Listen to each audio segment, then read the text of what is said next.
So there's a lot of talk right now, ladies and gentlemen, on the talk and threat of the so-called threat of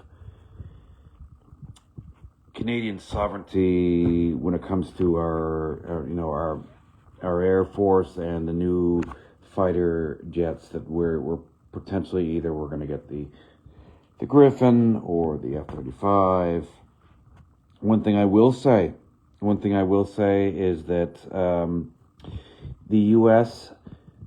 threatening to send in fighter jets into our airspace if we don't get the F-35 is ludicrous, and it really is. By the statement made by the U.S. official, was really kind of stupid because NORAD is a defense partnership. So U.S. fighter aircraft already come into our airspace to patrol and defend our skies alongside our fighter aircraft.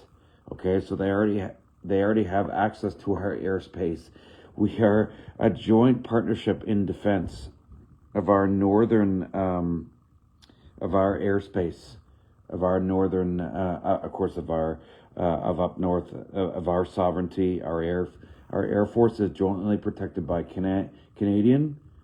Royal Canadian Air Force and United States Air Force fighter aircraft.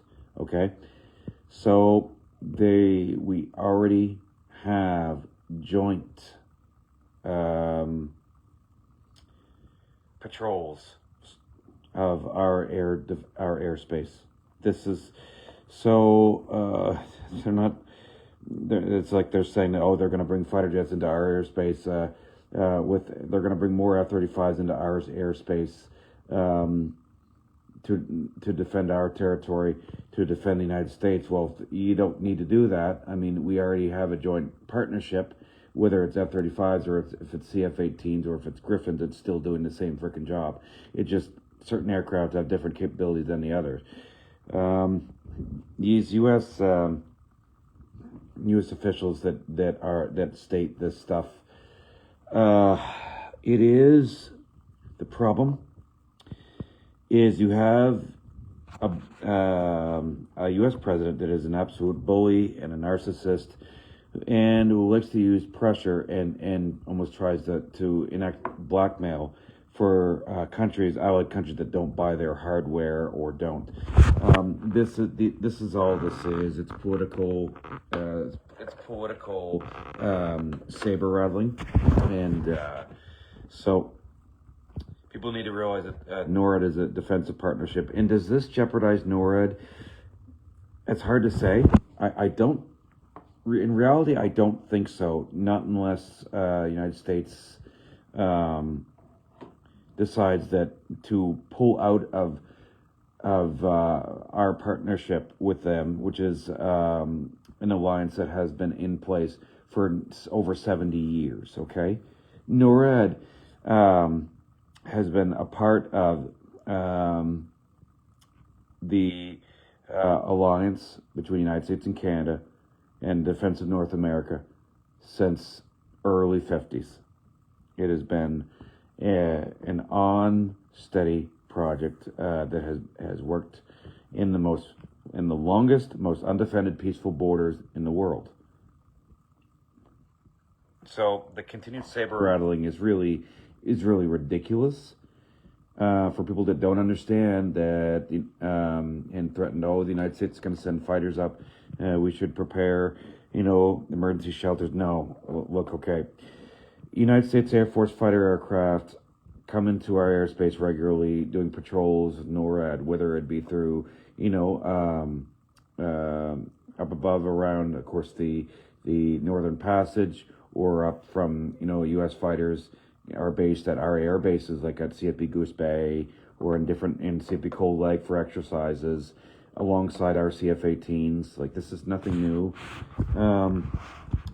Although what this is purely political and about money, and it's a problem because it's a problem because Donald Trump makes it a problem, and he continues to saber rattle and bully and threaten other allied countries, including us, including Denmark and Greenland, in this type of thing. And this is something that does not and should not continue to happen. Whether it stops or not is another thing. This president continues to threaten,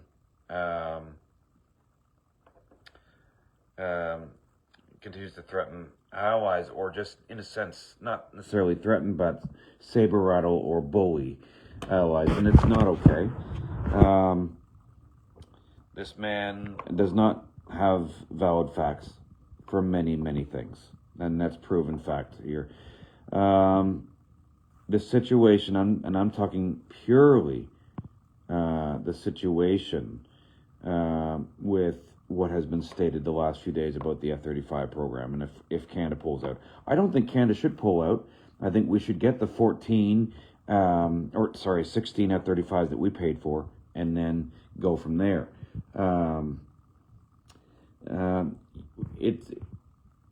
There's pros and cons to both aircraft. You know, you have an aircraft such as the Griffin. It is two-engine. It's possibly more capable of intercepting enemy fighters with longer range. Has a longer range. It has a faster acceleration. Okay, those are all things you can put into play with having one aircraft or another. The F-35, for certain, has capabilities that no other aircraft does have. Its electronic warfare capability, its brain, and its information capability are second to none. That has been proven that this aircraft is in its stealth capabilities, its electronic warfare capabilities are a switchblade capable system, look down, shoot down, air to air, air to ground, multi-role. It's an amazing aircraft. There's no doubt. Is it more expensive per hour to operate? Yes. Is it more expensive to maintain? Yes. But I mean, even if we have 16 of them, we can have, we can have a certain amount, 72 of said Griffin fighters. It's just, I don't know. And there's talk back and forth. But this, again, doesn't matter whether the Defense Procurement Agency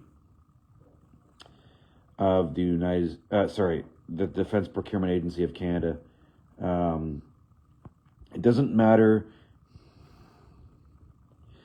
if they are,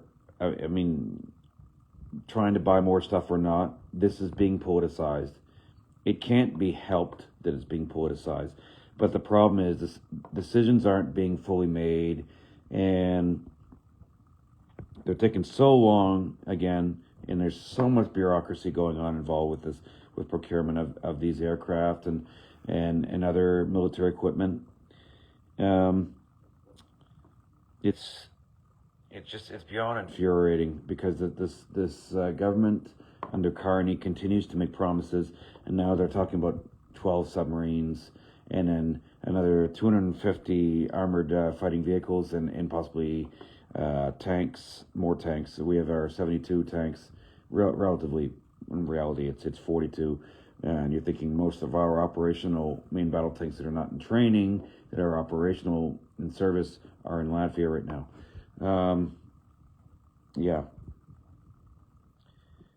Things are still too politicized. They're still taking too long. Money's being spent, and it's